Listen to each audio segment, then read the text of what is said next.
Hi there, my name is Nicole Hebert with the Moose Jaw Journey to Hope team, and this is Voices of Hope.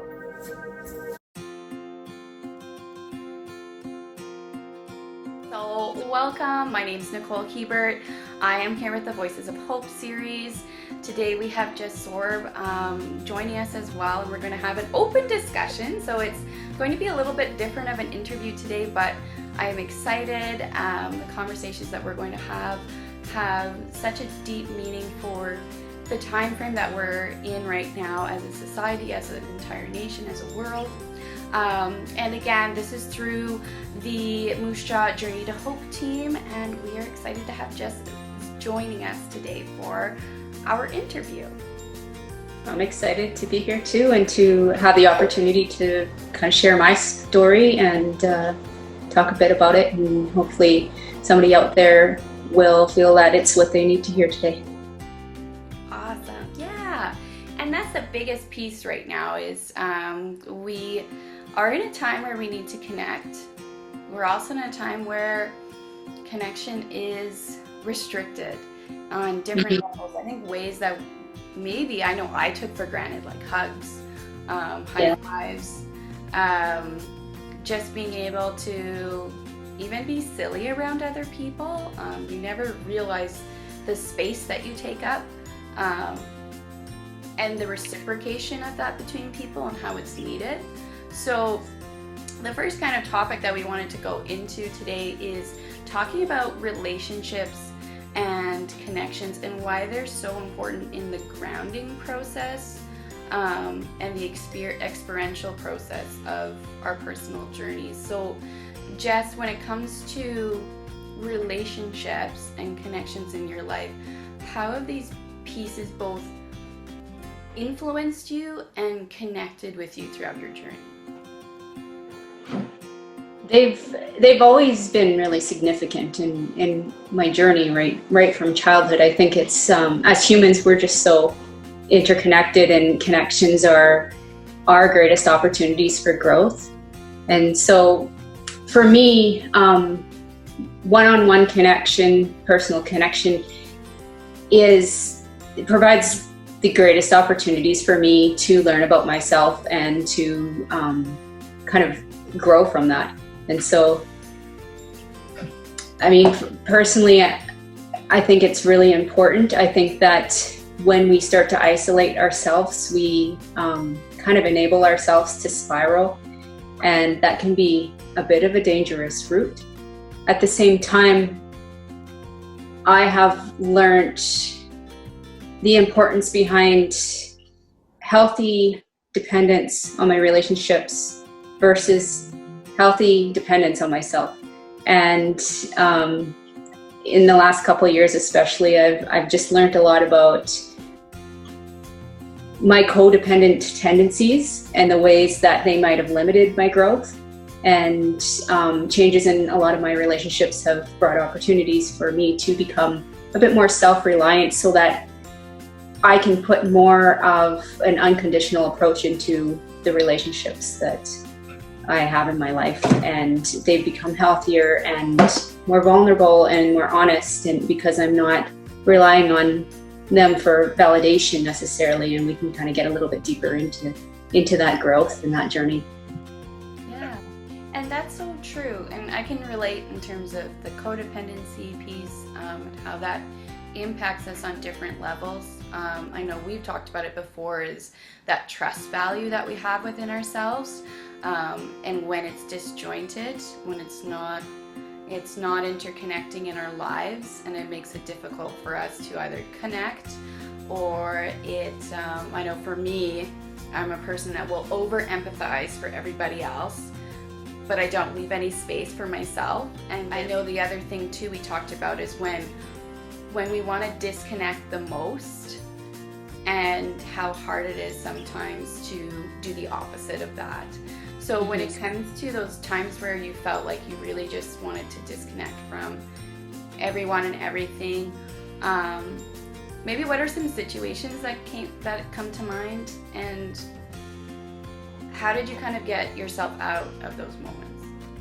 I can think of one. I was actually thinking about this morning, so this is quite serendipitous. it was almost a turning point in trust in myself and in trust in others. And I was sitting on the couch and I was kind of going into that spiral, into that a depression, and I had two parts of me, and one of them was going isolate, and the other one was going reach out.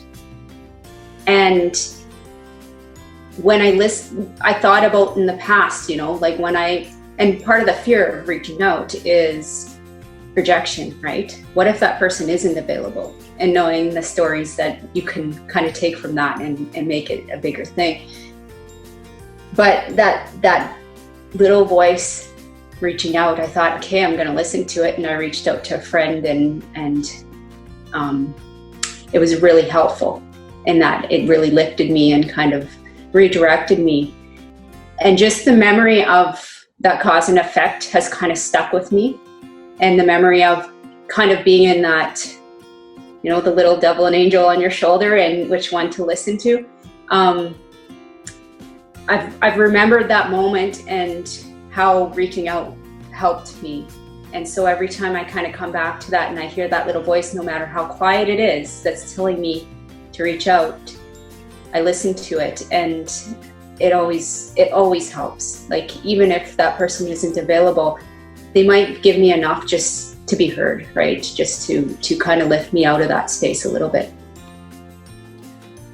Totally. And it's hard too, because when we're in that space, we sometimes people have the fear of being a burden. Yes, absolutely. Yeah. Right. And then sometimes people too take on the responsibility of everyone else's feelings. So if we're always a giver, if we're always a caretaker, if we're always deeply empathic for everyone else and their needs, and we leave no space for ourselves, we have a really hard time being like, hey, like, I'm kind of not doing okay, but I'm gonna laugh it off because I don't want you to worry, but I'm actually like trying to open up about me and need help. And sometimes too, what happens for people like me is we feel our uncomfortableness so deeply that by the time we're able to express it, it's just almost like word vomit or just situation vomit, and it doesn't come out the way that we want it to. And of course that comes with practice and experience. So another question maybe that I had too, and part of this kind of dives in maybe to how your journey began. So kind of maybe some instances in your journey that heavily impacted you in the way that you maybe process that connection now, that understanding now with your friendships, with your relationships, being able to tie into. I mean, both sides of it, there are things that go back to when I was quite young, and I remember feeling embarrassed or humiliated or rejected and saying things like, I'm never going to let anybody see me cry again, and really putting on that kind of tough front and holding people at arm's bay. It wasn't until I was in my 30s that I started to kind of undo that. I mean, throughout my life, there have been lots of things that have kind of pulled one way or the other, but I lost a friend in a tragic car accident back in 2016, and her whole family was killed by a drunk driver.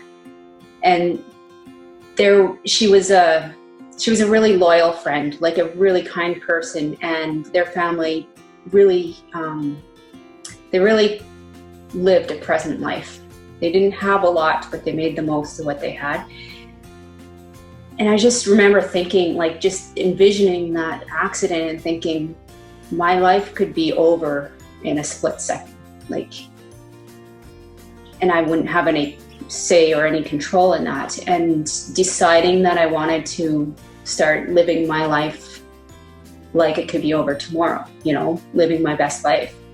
And so that opened something up in me, and it took a little bit of time to kind of understand and realize it, but it kind of opened up this feeling, this very vulnerable part in me, which kind of started to show up in my friendships and and relationships, and I started understanding the value in being vulnerable in my own personal growth. And it was scary. It was super scary. And I had a lot of fears of being rejected or being seen a certain way or being seen as crazy or and so it was a lot of expanding my comfort zone and going out of my comfort zone. But I found the more I was able to go into that space with safe people and be held and be loved for whatever space I was in, it became more and more of my default and more my comfortable spot, and to the point where I'm a bit of an open book, and I find it gives other people permission to become vulnerable with me. I think it's not easy to show different layers of vulnerability, and sometimes people, and we still have stereotypes around it. What is being vulnerable? We still have definitions that really suppress and kind of oppress people in being able to know that there's different levels of vulnerability, whether that's being like ridiculously silly or being super confident about something when you're not a person that really shows that, right? Or talking about things that you're passionate about, telling your needs. That's like the hardest thing in the world, I find. Even for myself, like there's so much guilt behind it when I try and talk about my needs, even my feelings, even to tell someone that they hurt me. Like there's so much guilt. And right. I think with that, being able to be open and honest on a multitude of levels, but also being vulnerable enough to be curious, like what are other parts of my life that I feel vulnerable about? Because sometimes we're not even aware of that. So there's that accountability that it's not just maybe I'm in a harsh place. It's that we can be in like the best places of our lives, but there's still cracks and areas of vulnerability that will sneak up. And if we're cut off, right, if we're guarding ourselves, it can create disconnect, it can create hardship, it can bring up old stuff, right, because there's a lesson in it, which brings us back to trusting ourselves too, right? I need to trust myself to know that the people that are in my life are people that are supposed to be there, are there in the right ways, in the ways that I need. So I also kind of wanted to know from you too, in terms of relationships and maybe a bit of creativity, because that's another thing we're going to talk about. I kind of want to combine those two themes a little bit. How has relationships in terms of grounding and just influence in your journey, alongside maybe the creativity piece and the creation piece, how do they influence your life now? Creativity is a very huge part of my journey, and anybody that knows me, I'm determined to show them that they are creative people too.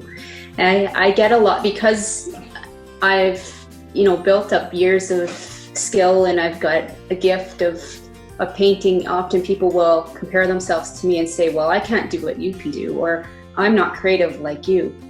And I find that my response is always, everybody's creative. Like, look at every single child and watch them play. And we were all children at one point, and we had that, and we still have it, but people talk themselves out of it, right? I have seen such a benefit in implementing creativity in my day, in my life, sometimes I forget to do it, and I go, when I'm having a hard time, I will remember that like all I need to do is to kind of get in that calm space is to get out a paintbrush or a sketchbook and just allow myself to play. It draws a lot of parallels to life itself, and for me, art making is a way to explore vulnerability in a safe place, in a safer place than outside in the world. And so I can play around with my intuition. I can, learn to trust it through art, because I can listen to it and then try it out. And if it doesn't work, there's no loss, right? And so that it's been a big tool in learning to trust my intuition, in being vulnerable in my expressions through my art. It's like a very compassionate friend for me. And so I know I could go on about all the different kind of parallels in life lessons that I can experience safely through art. It's a bit of a safer venue, and even in viewing art, in having that exchange with the painting and allowing yourself to feel a certain thing that maybe you try to guard in front of people, allows you to kind of access a part of yourself that you might not want to show the world, but it's a little bit of a bridge to that vulnerability. So I see a very big tie between vulnerability and art and being able to explore it. Also, just the act of creating creates a certain energy that is helpful to us. And some days it just changes my energy completely, just being able to go into creation mode. That may look different for me than it does for others, but I really do believe that everybody has something creative that they can become passionate about, or that they can immerse themselves. And it's not about what it looks like in the end. It's about the process, and it's about going into that space. I believe that creativity can play a huge role in our healing for everybody, whether you call yourself an artist or not. Yeah, definitely.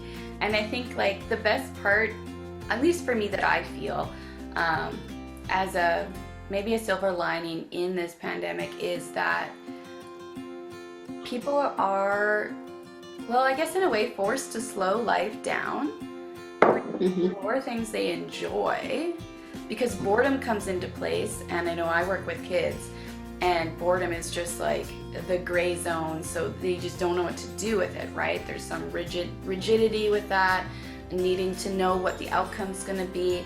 And so the beauty of it is that we don't know the outcome, and we get all this time now to actually be bored and be creative in that boredom, go back to playing outside. Parents get to also be encouraged to play more too. Like as adults, I always say this is that we got to go back to like, you have to make time for play. And then parents are like, oh yeah, with my kids. No.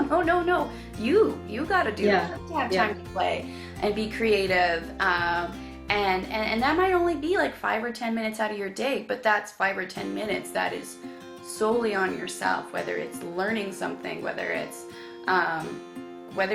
literally just picking up an old hobby that you used to do way back in the day, but you're like, maybe you were a flute player, I don't know, but you're taking up things that provide time to play. You're prioritizing that, because I think we're in a world that, or have been in a world where it's work so that you have money, but then there's nothing outside of that, right? And now we're in a world where it's just like, no, I want to work so that I can have money, but I can also have time to enjoy the things that I want to enjoy. So I'm not working to live, I'm living while working. So I think that's, and I think, that speaks to how we value ourselves too. We don't make time for ourselves in these roles as parents and as employees or as business owners, or we've defined success based on kind of these points that the world has laid out for us, and in that slowing down, now these aren't even options, some of these roles. We have to kind of look to see where we can find that purpose. And I think it's a beautiful thing when people are starting to really look into themselves instead of outside in the world outside of them, to find what really makes them tick and what makes them feel a sense of purpose, despite what the world defines as success, right? And so we're starting to value ourselves a little bit differently, and learning that we can find that feeling of meaning and purpose through creative projects, through stuff that we enjoy doing just for ourselves. And that really helps us work on our sense of deservingness too, right? And play is definitely something that's been lost. But just like, creative play or creativity, or however you want to word it, is essential in our well-being. It really is. And I think that so many of us have lost that permission to give ourselves to just have fun, to enjoy life, really, Yeah, and that is so true. And you had mentioned too about creativity and creation, art to healing. So I kind of wanted to just have maybe a more focused question towards that with you, in terms of when you look at your journey and what art and creativity has offered, how has that impacted your personal journey with healing? Well, I grew up in a very creative family, and it was always nurtured, and I was born with the talent, so it was always nurtured in me to an extent. My mom was an artist, and my sister was an artist, and my grandfather was an artist, and in different ways. But I think I didn't allow that to define my success. I was very much a high achiever and lived according to what the world was asking of me. Art was something that I always loved, but sort of on the side, that I kind of dabbled in and out of. It wasn't probably until a few years ago that I decided to take it more seriously. My sister was a couple of years older than me, and she was extremely creative. So in a sense, I don't think I allowed myself to take on that role, because that was her. And I've heard this before, like in families, if somebody else really excels in a role, we don't allow to see ourselves as creative, or as, a good writer or something like that. And also, my sister struggled a lot with mental health, and she took a lot of attention and energy from our family to help her and keep her. And I kind of played sort of my sister's keeper, in the sense that I felt like I needed to kind of keep everything harmonious, and it kept me safe.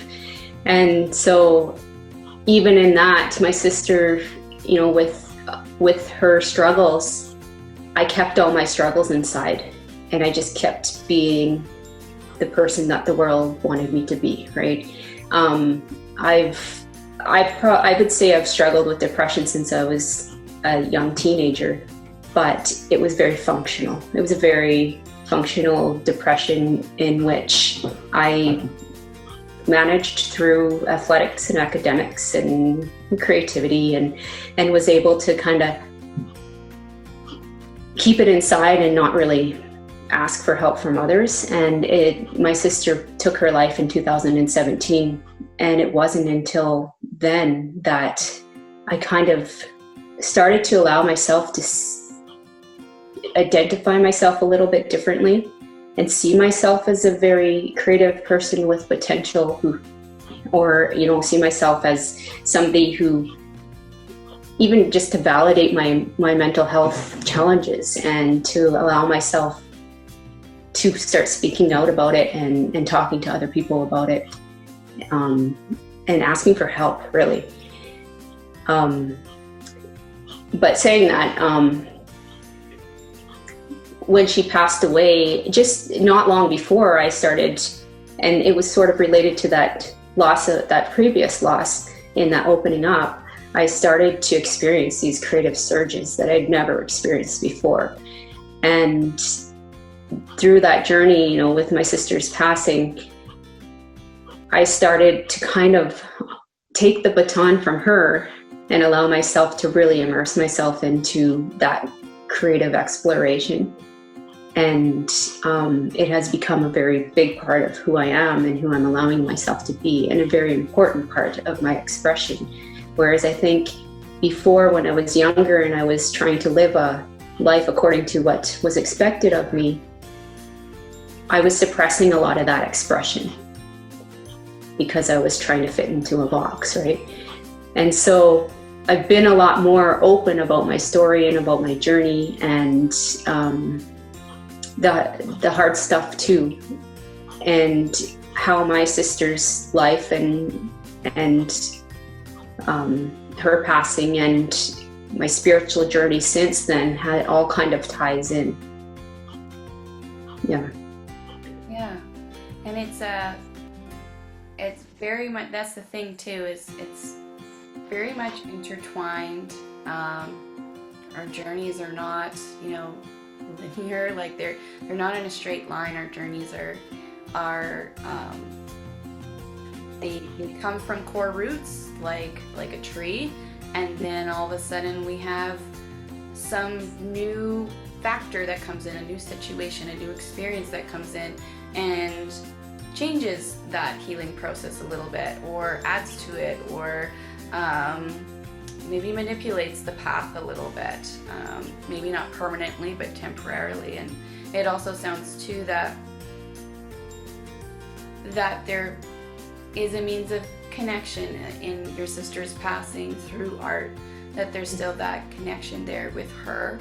Yeah, and in some ways more so, because when she was alive, I didn't have a lot of access to her. Like there was a lot of disruptions, I guess, in time between when we would talk, and I really had to wait until she reached out to me, because she didn't have a phone and wasn't always accessible and wasn't always willing. So when she passed, I feel very connected with her now spiritually through my art, through creating. Sometimes I'll be painting something and her face shows up, and it's actually been a real fascinating journey for me. We kind of want to define things as good and bad in our life, but I don't see it like that.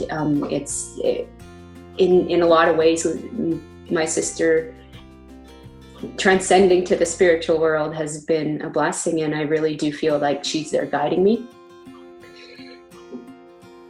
Of course, along with that is the pain of losing her and the grief, and I'm not going to dismiss that at all.